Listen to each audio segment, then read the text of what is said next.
Hi, this is Chrissy Incognito, and welcome to another episode of my show.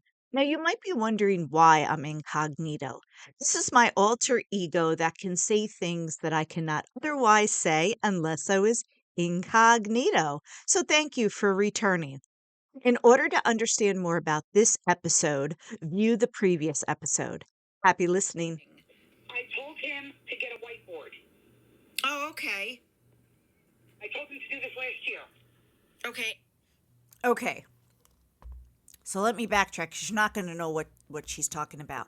I evidently cut the audio. I probably walked one of the dogs, the babies, and then I came back. So what she's talking about is, I told you in another episode that my mother is, progressing into dementia or Alzheimer's, okay? It's the same thing. It's technically on paper not the same thing and like scientifically, but for our purposes, it's the same thing.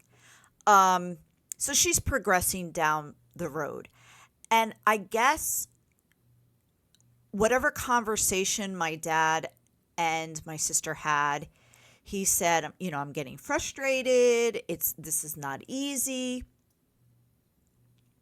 And but I'm not yelling at her, okay? So my sister took that, oh, you're saying you're not yelling at her? Are you hitting her? So that's she's going to talk about that in a minute. Because she'll say, well, we don't know if he's hitting her. First of all, my dad was not the disciplinarian, okay? My mom was with the wooden spoon. I have a shirt that I will post one day that says survivor of a wooden spoon, okay? My mom did the discipline, the physical discipline, and it really wasn't that much. He had said, like, if you and your sister were boys, he said, I would have done the discipline in it. But he's like, I'm not going to hit like little girls, So my mother was. So he doesn't have a violent streak. He like, you could say whatever you want about him, but he doesn't have a violent streak. He never hit us.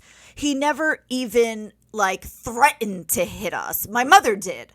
But it was just typical kid discipline. So like I have no qualms about that.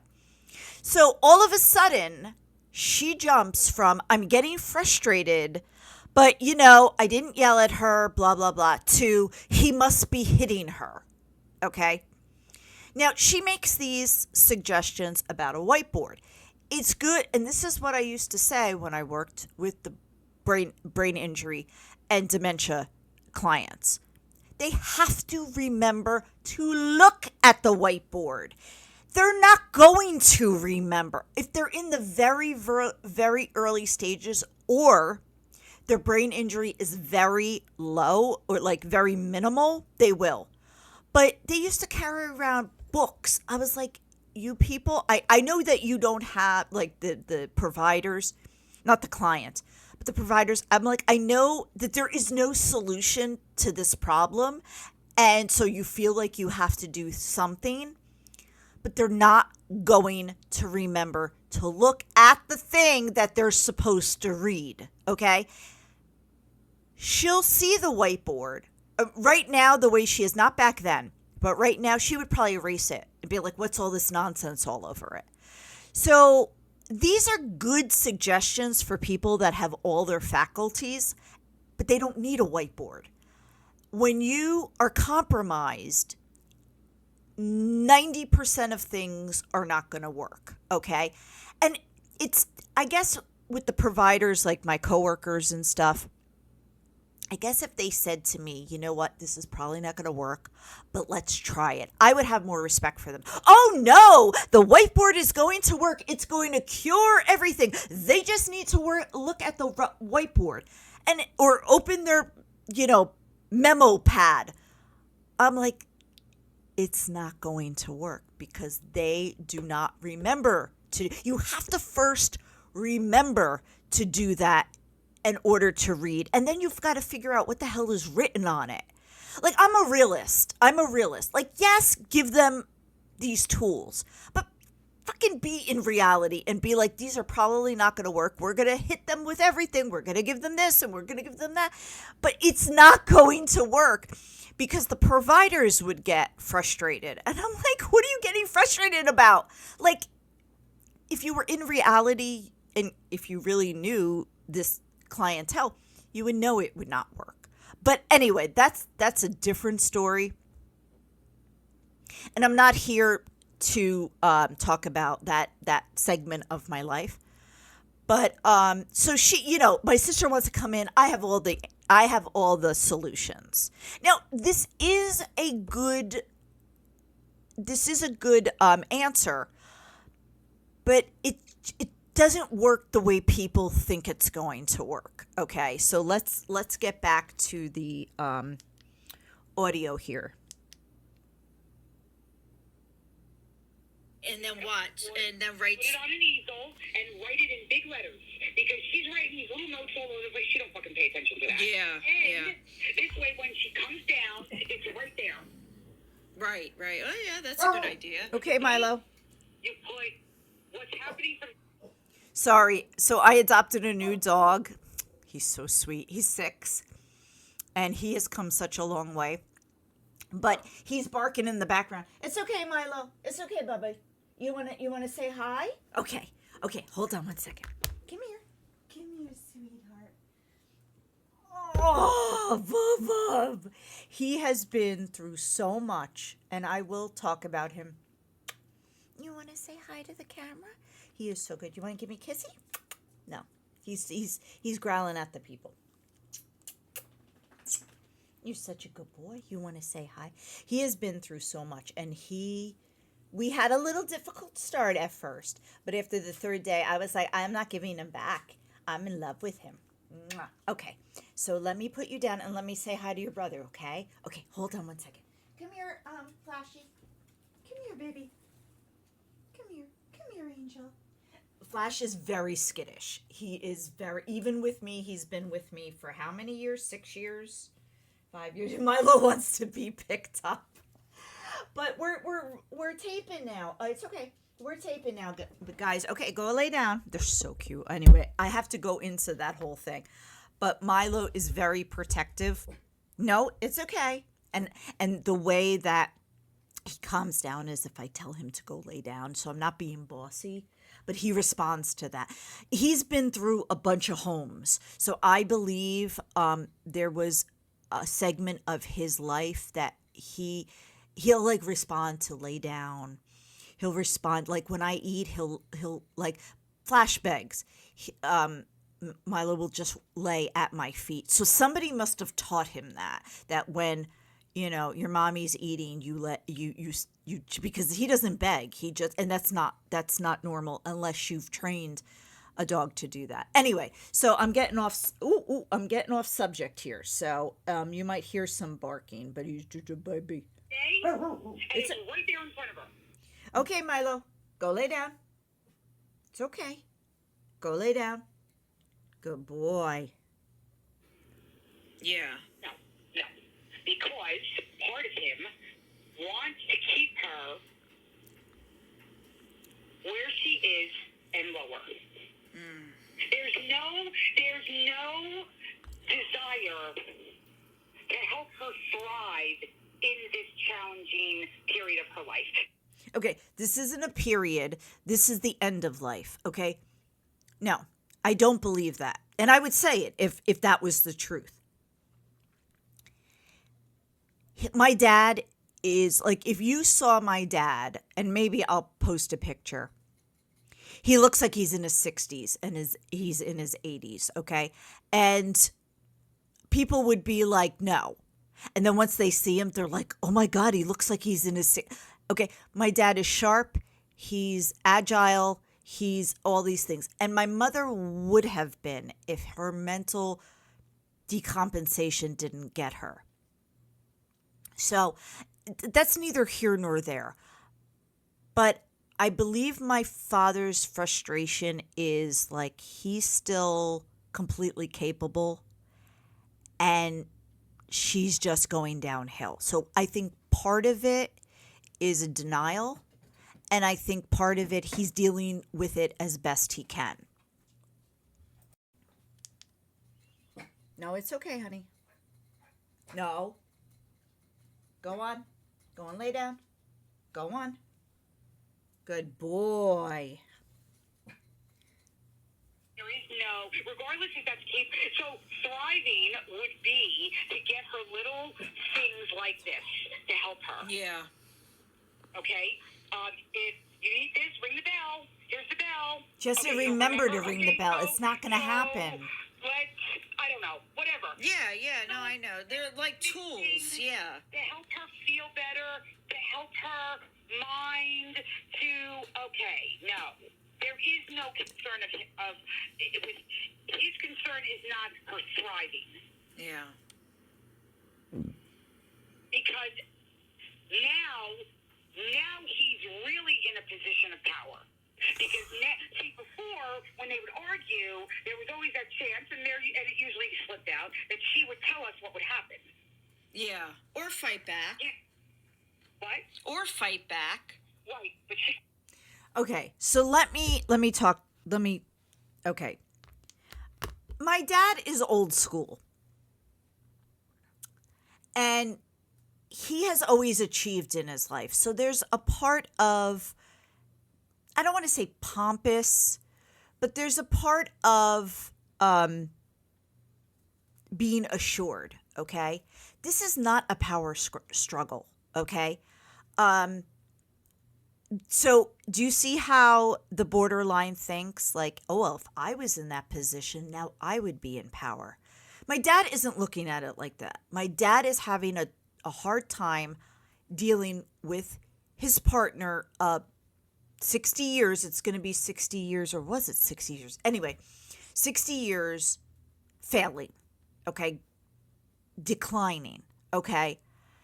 It's really not about thriving, because people can only thrive if they can actually do that. Meaning, let's say somebody's in their 30s and 40s, they have an illness. Okay, actually, a good example.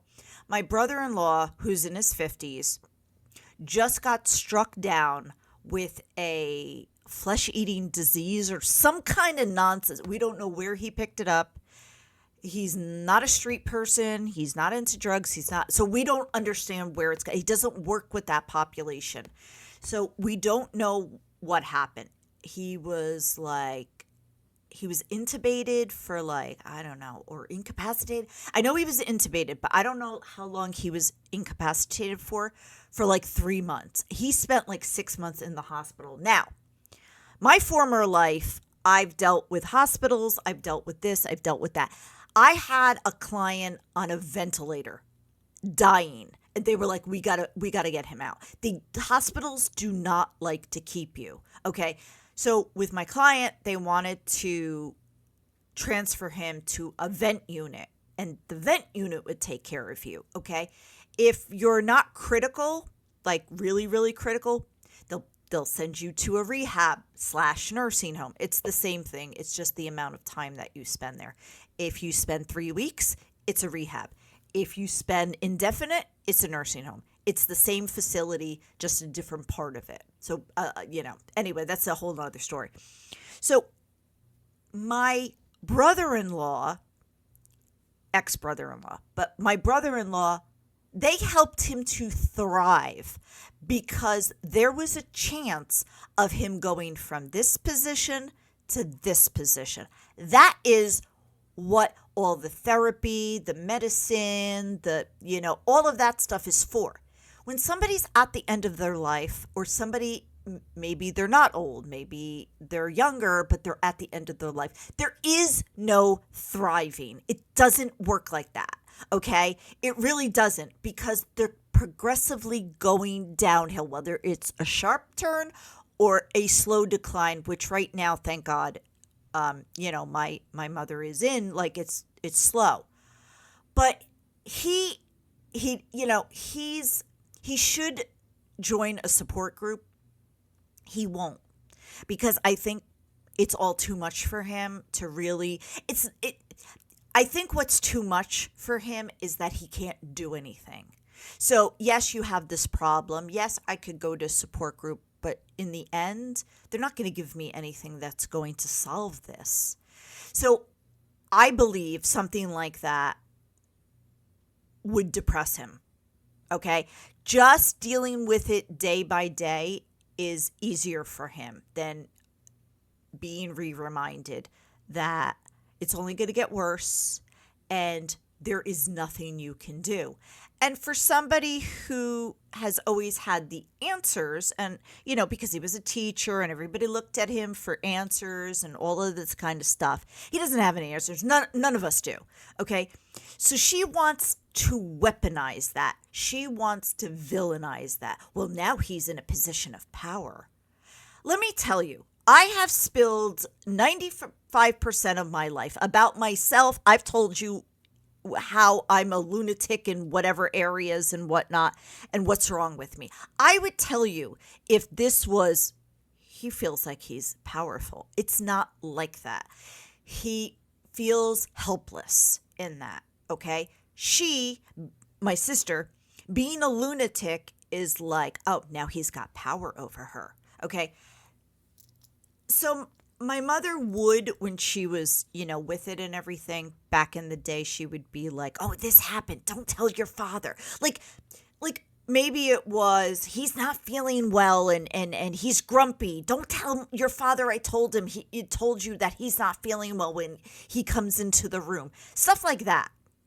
Or if he was being unreasonable, she would fight back and be like, no, and both. I'm so sorry. He would fight back to her if she was being unreasonable, and she would fight back to him. I nearly lost my wig. It's a good thing that you guys know that I'm incognito. Okay, so let's continue with the call. You do that now. No, I know that. And now we will never know. So now everything is on his word. Yeah. So now he's in a real position of power. So now he can pretty much he can act out of pocket. He can come out of his face. Yeah. So for all you people that are normal, because the guy that she was dating, this thug, is a thug, so evidently coming out of pocket is a term. This is what I understand it. I will completely admit I'm wrong. It's a prostitute pimp term, okay? Because he's a thug, okay? It just basically means like not staying in your place, okay? And I've listened and watched documentaries on prostitutes and pimps and all of this kind of stuff. And because he was such a degenerate, he would use these terms. And of course, she's like, I don't know what that means. Oh, you need to be important in my life and tell me and school me. And so now, out of my face or whatever she said, I don't know that term, but it's probably along the lines of out of pocket, because I feel, and I could be wrong, I feel that some of these documentaries that I've watched stated that expression. So now she's quoting prostitute and pimp expressions, okay? So, okay, let's go on with it. Certain way. Yeah, there's no accountability. I understand. Exactly, and he's a narcissist. But this is what I'm saying. This is what's so. Let me be Benjamin. Let me be clear.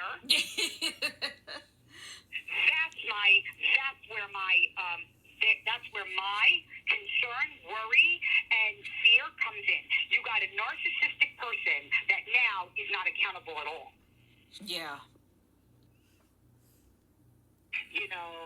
So my dad's a little pompous, okay?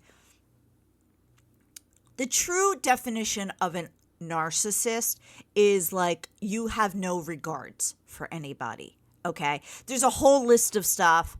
I'll try to post it. My dad has flaws, okay? I'm not going to deny that. Does he always want to be right? As a teacher? Yes. As a male? Yes. Okay. Did he have like 90% of the answers when he was a teacher, and kids, students and his peers sought him out and he had answers? Yes. He would be the go-to person, okay? What my sister is talking about is her. She's interpreting it through a borderline narcissist mind. So she doesn't understand that somebody cannot be like this. Okay. Somebody who's a little like full of themselves, a little pompous. Okay. Well, they must be, a narcissist. Okay. So there's another video that's going to play. Okay, so let me do it.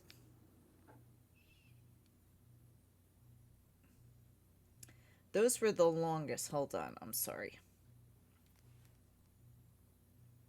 No, I understand. Oh my God, he's yelling at her. And you know what? Maybe when I was younger, I'd have been like, yeah, go ahead and yell at her. Come on. Yeah. She's so fragile. No, I know. Dear, it's like I actually want to go there and just spend time with her. Yeah, I know. And yes, she frustrates me. But when I saw him not watching her take it, she took 9 pieces of cake before I removed the cake. Okay, so let me interpret that. So we were evidently at a birthday party or whatever it was. There was cake. So my mother has always done this, okay? But you can see how it's misconstrued, My mother has always slivered the cake, okay? Because she would take like a very small piece and then she would like sliver it. We used to call them, so my mother's name is Rosemary. We used to call them rosemary pieces because they were so small, okay? So if you just wanted a small piece, or if you wanted a seconds and you wanted a piece, it would always be a rosemary piece because she would cut these like little tiny pieces, like slivers. They weren't even pieces, they were slivers. Well, evidently, and this is very common with Alzheimer's, they just can't regulate themselves. So there was a cake in front of her, whatever cake it was, and she slivered it, and she kept going back and going back. She wasn't taking full pieces, okay? She was slivering it the way she always did, but it was more like obvious, and she was like digging in. Instead of eating her own piece, she was kind of like slivering it, eating it from the cake, okay, instead of her own piece, okay? So my sister talks about like being with my mother. She didn't want to be with my mother. And what I mean by that is that because my mother was not giving her her own way, there was a part of my sister that didn't want to be with her, okay? Because like a child, I'm not getting my own way. That's why she said, I almost want to go there and just be with her. Okay? Because, again, my mother would set boundaries. No, no, and no. This would frustrate the hell out of my sister. And, again, I idolize you, but I also hate you. So now that she's in a fragile state, which she is, she's like, she's no longer, my mother is no longer a threat to my sister because my mother can't say no. She can't fight back. And I don't mean physically. I mean, mentally, or like put boundaries on her. So she's no threat anymore. So that's why she's like, I almost want to go there and just be with her. Okay, so let's listen to the rest of it.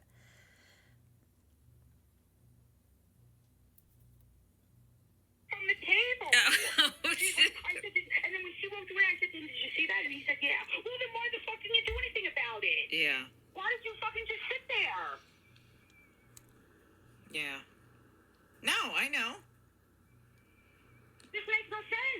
It doesn't make I it. didn't ask her to remove it. I just removed it. Right. You just. And then I had an answer for her. She was going to say, well, why'd you take it away? Because it's melting, Mommy. Oh, okay. Right, because you can't melt.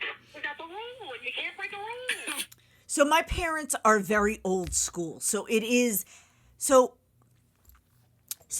my parents would adhere to rules. Okay, my sister doesn't like rules because rules are boundaries. So throughout our life, it was like other families weren't adhering to rules, okay? So my sister got resentful. And my parents are old school. So it's like I don't know how to explain it other than the ice cream cake. I guess it must have been an ice cream cake if it was melting, right?